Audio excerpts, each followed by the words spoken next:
Kronologi kecelakaan maut, mobil SUV menabrak seorang pekerja event yang sedang mengangkut muatan barang ke dalam truk box di depan alun-alun Surabaya, Jalan Gubernur Suryo, Genteng, Surabaya, pada Minggu, 23 Agustus 2026, sekitar pukul 3.39 WIB, terungkap.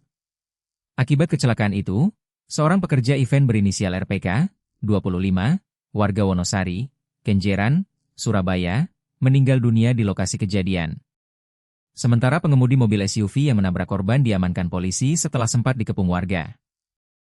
Pengemudi penabrak yang diketahui merupakan seorang perempuan dengan rambut dicat pirang itu diketahui masih sempat adu mulut dengan warga, dan videonya viral. Belum diketahui apakah perempuan itu mengemudi dalam kondisi masbuk atau tidak. Pengemudi diamankan usai adu mulut. Pengemudi mobil SUV warna putih Mitsubishi Outlander bernopol L1049OO seorang wanita berinisial ENR, 32, warga Ngagel Jaya Selatan, Baratajaya, Gubeng, Surabaya. Pengemudi mobil itu segera diamankan ke Mapolsek Genteng karena sempat terlibat adu mulut dengan warga di sekitar lokasi. Berdasarkan video yang beredar, tampak kondisi mobil warna putih yang dikemudikan ENR ringsek pada bagian moncongnya. Pengemudi mobil itu juga terekam terlibat adu mulut dengan belasan orang warga yang berkerumun di dekat lokasi. Kronologi dugaan tabrak lari. Menurut kakak kandung korban, Rahmat Chandra, 33. Insiden kecelakaan yang menimpa adiknya bermula saat mobil warna putih diduga sempat terlibat insiden tabrakan dengan sebuah mobil taksi listrik online bernopol L1611UG di sekitar Taman Apsari. Bukannya berhenti, mobil putih itu diduga malah berusaha kabur menjauh dari lokasi kejadian tabrakan dengan taksi, hingga dikejar oleh pengendara lain. Mobil putih itu melaju di Jalan Gubernur Suryo lalu bermanuver ke lajur sisi kiri jalan dan mendadak kehilangan kendali. Mobil itu berakhir menabrak bodi belakang truk box yang berhenti di bahu jalan untuk proses pengangkutan muatan barang. Saat itu, korban RPK dalam posisi berdiri di belakang truk box. Tubuh korban RPK terkena hantaman mobil SUV hingga mengalami luka parah di dada serta kepala, lalu meninggal dunia di lokasi kejadian. Mobil awalnya tabrakan dengan green taxi di Taman Apsari. Dikejar warga sampai di lokasi akhirnya nabrak adik saya yang sedang memasukkan alat-alat event ke pick-up. Pelaku malah marah-marah dan bilang kalau gak lihat. Padahal ada truk, pick-up, truk yang berjajar, ujar Chandra saat dihubungi Suryako ID pada Minggu, 23 Agustus 2026. Penanganan oleh petugas. Kabid Darlok BPBD Kota Surabaya Linda Novanti menerangkan pihaknya tiba di lokasi pukul 3.42 WIB untuk melakukan pengecekan awal di TKP. Setibanya di lokasi, korban sudah dibawa ke RSUD Dr. Suetomo Surabaya menggunakan kendaraan rekan korban. Pengemudi ENR diamankan ke Polsek Genteng menggunakan mobil patroli karena situasi lokasi tidak kondusif. Sementara kendaraan yang terlibat diamankan Mako Unit Gakum Satlantas Polrestabes Surabaya.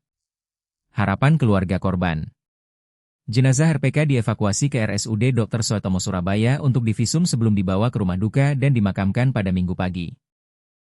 Sedangkan pengemudi mobil putih, ENR dibawa anggota polisi untuk dimintai keterangan di Mapolsek Genteng sebelum menjalani pemeriksaan di kantor unit Gakum Satlantas Polrestabes Surabaya. Mewakili pihak keluarga besar, Chandra berharap polisi mengusut secara tuntas kasus kecelakaan yang merenggut nyawa adiknya. Saya cuma mau kasus ini diusut tuntas. Bukan cuma menghilang tanpa jejak. Pelaku harus dihukum setimpal. Nyawa adik saya yang sedang kerja cari nafkah harus pergi. Adik saya pamit untuk bekerja tapi pulang dalam keadaan tak bernyawa, ungkap Chandra. Candaan terakhir sang adik. Chandra mengenang adiknya sebagai sosok yang baik, bersahabat, dan penyayang keluarga.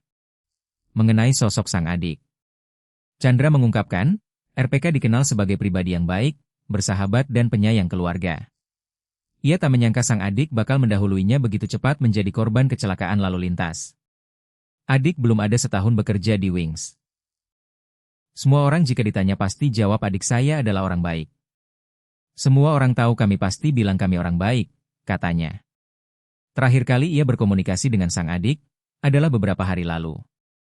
Chandra yang sedang bekerja di luar negeri memberi kabar kepada sang adik melalui pesan WhatsApp, bahwa dirinya sudah sampai negara Prancis. Lalu, sang adik melontarkan pesan candaan yang membuatnya tertawa dan bakal menjadi candaan terakhir sang adik kepadanya. Yakni, sang adik mengira bahwa dirinya bakal bertemu dengan Masrour Ousmane Dembélé. Dembélé adalah seorang striker sepak bola profesional asal negara Prancis yang bermain di posisi sayap untuk tim nasional Prancis dan klub Ligue 1, Paris Saint-Germain, PSG. Terakhir wasaya itu saat saya sampai di Prancis, cot karo Dembele tah mas? Dan itu candaan terakhir dia, pungkasnya.